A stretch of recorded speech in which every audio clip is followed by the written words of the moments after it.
Hey everybody, it's Steve with another episode of Keep 'em Rolling, and this episode is all about headgear. I had a piece of headgear come my way just recently as a freebie as part of a group where the person just threw the piece in. I received a really nice piece of headgear for Christmas, and I found a fantastic piece of headgear at the local antique mall. So I want to share all of that with you, plus I have some great information about collecting headgear. I love to collect headgear just because it's easy to display, especially if you are into the overseas caps. The prices are all over, so it fits every budget from cheapest chips all the way up to hundreds of dollars. The fact that all the branches are represented is fantastic for this. There's no end of variety within the branches, from makers to different insignias to different styles. Even the civilian area is represented in headgear. So it's really a fun thing to collect. And that's about all I have to say as far as the introduction goes, except I hope everybody had fantastic holidays, and I wish everybody a joyous and prosperous 2024.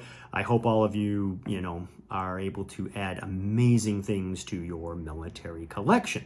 So on that note, let's jump into the piece of headgear I found, or were given. Well, you get the idea. Well, everybody, the first item to share with you is this United States Army Officer's Visor Cap. Now, I want to share this with you because this we're going to use as a teaching tool. Because when you first look at this, it looks like a World War II United States Army Officer's Cap in the dark OD elastic material. And with the floppy sides, some people might even think that, ooh, that is a crusher cap. But this actually is a post-war visor cap. And there's a couple of ways that you can tell this. And I want to kind of go through them with you. That way, if you're out looking for a World War II officer's cap, you have some tools in your toolkit that you can use to make sure that you're getting what you want to get. Now, the first thing is really hard to show on camera, but that is the beefiness of this cap. When you pick this cap up, it is really heavy. It is a well-built cap. It's almost overbuilt, in my opinion. And when I handle the World War II visor caps, they're much more refined. They're more delicate. They're more streamlined. They're not as clunky, chunky, really heavy as the post-war versions are. And this is why it is so important, ladies and gentlemen, to handle as much as you can of the items that you want to collect. So if you're someone who wants to collect U.S. visor caps, go to the shows, ask the dealers to pick up the caps, if you can pick up the caps and look at them, hold them, feel the material, smell the cap, because it's amazing how certain caps have certain smells, certain eras have certain smells. I don't recommend tasting the caps. The dealers tend to frown on that one, but you get the idea. Handle these things, and the more you handle them, you'll develop those skills, if you will, just to, like I said, when I pick this up, I'm like, ooh, that's just really heavy. I bet this is a post-war cap. So that's number one, is the heaviness, the beefiness of this cap. Now, let's look at the chin strap. When you look at the chin strap on this cap, it's not as well made as the World War II versions. It's a little rough. The leather's kind of a coarser leather. The color's a little bit of a darker brown. So that's another good indicator. When you look at the visor of this cap, you can see it does have some crazing, which is common, but the shine on this, it has a very, almost like a patent leather shine. And the World War II caps, for the most part, seem to be more of a semi-gloss versus a high gloss. Now, I'm telling you things with a grain of salt, because there are variations out there that are like that, but you just have to kind of put all things together, to paint that picture. So the shine, but then the thickness. When we look at the visor cap here, boop, see if we can get that to focus. It's a very thick, once again, very beefy visor, and there's no lip to it. It has this stitching where it's been sewn together, the pieces of leather, but most of the World War II ones actually have almost like an extra piece, or I always call it like a piece of tape. It's just a thin piece of leather that's going around the edge that's sewn to the visor to create like a lip, where this is just the two pieces sewn together. When we look underneath, this light color, kind of almost like a milk dud chocolate brown color, this is very typical of post-war headgear. The World War II headgear tends to be green. I have another example here. I'll show you the green color so you can see that nice green underside. And that tape that I'm talking about, that lip, this is a cap we'll be getting to in just a moment, but you can see that's the lip I'm talking about. You can see it's actually an extra piece that's around the edge of the visor where, once again, it's not there. So, and then that brown.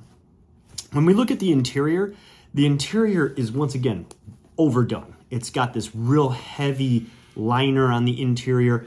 The grommet, the stiffener, if you will, there is a stiffener, but it's actually integrated into the lip of the cap, or the edge of the cap. So it has a little bit of a slouch to it, but it's still there.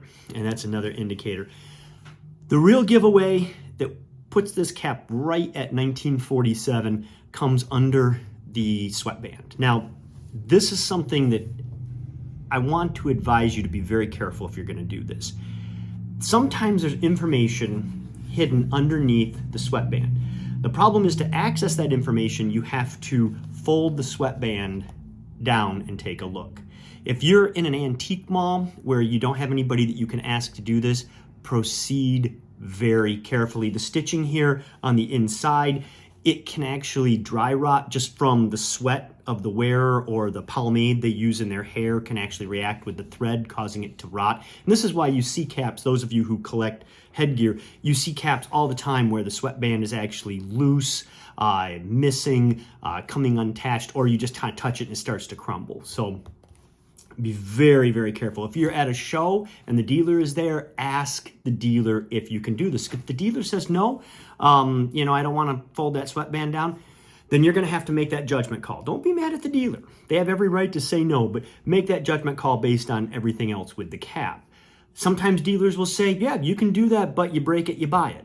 And so that means you have to be prepared at that moment that if you do something to that sweatband, you start pulling it down, all of a sudden it comes out. You have to be ready to lay that cash down and take that cap home and be happy with it. If you're not willing to do that, if everything's based on the information under here, I'd walk away. Okay? It's not worth the risk. If the dealer says sure, proceed very carefully. I'll generally kind of pull it down and see if I can just peek and notice anything, instead of just pulling the whole thing right down. This case, I already know something is there, so we'll just pull it down that way. I can show you. You can see how this. So, right here you can see there is a stamping. It basically says Regulation United States Officer Service Cap. The big one though is right here in the front.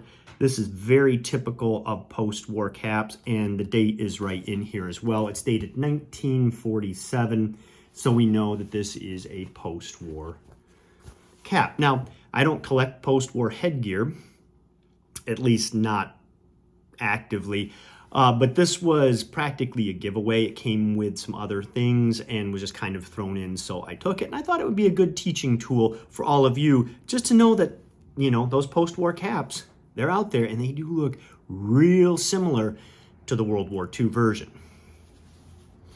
Also, the size on this one's kind of doesn't quite fit my melon, but yeah. All right, the next cap I'd like to share with you, and this one was a Christmas gift. I don't know why I keep looking over here when the camera is over here, so we'll see what we, keep my focus on the right side. Nice Christmas surprise. I do not have a nice white Marine Corps visor cap in my collection. This is an honest World War II piece. Nothing, exciting, just nice, just a good example. And let's go over it. First of all, when we look at this cap, you can see this edge on here is absolutely huge. That's a good indicator that it's a World War II piece of headgear. The grommet inside here, there's a metal ring around the interior. It's a very, very thin wire, and that's what you want to see for the World War II caps. Well, let's go around the front. It's got the black visor, black chin strap in great shape. There is the that lip I was talking about. When we look underneath, it's got that nice, it's hard to see on camera, but it's that nice green color underside. The correct EGA, or Eagle, Globe, and Anchor on the front. And then when we go inside the cap, it's just basic. You have this oilcloth sweatband. It's what you want to see. This cap was the type that could be interchanged. So, it could be worn with the dress blues or the khakis. And this cap, the cover could come off and be replaced with the dark blue winter cover, if so desired or if regulations required. I don't have the blue cover, unfortunately, but you can see here if we just kind of take I don't want to do too much, but if you can see the blue, and then you can see how that would come off. I'm warning all of you though, if you decide to buy one of these and you want to clean the cover, you can take it all apart. It's designed to come apart. You can clean the cover, but be very careful because those metal grommets can break. If you don't clean it correctly, it can shrink and then it won't fit back on the frame. So it's not for the faint-hearted, but it can be done. This one does have a little bit of staining on it, but overall in absolutely beautiful shape, and it was a nice Christmas surprise.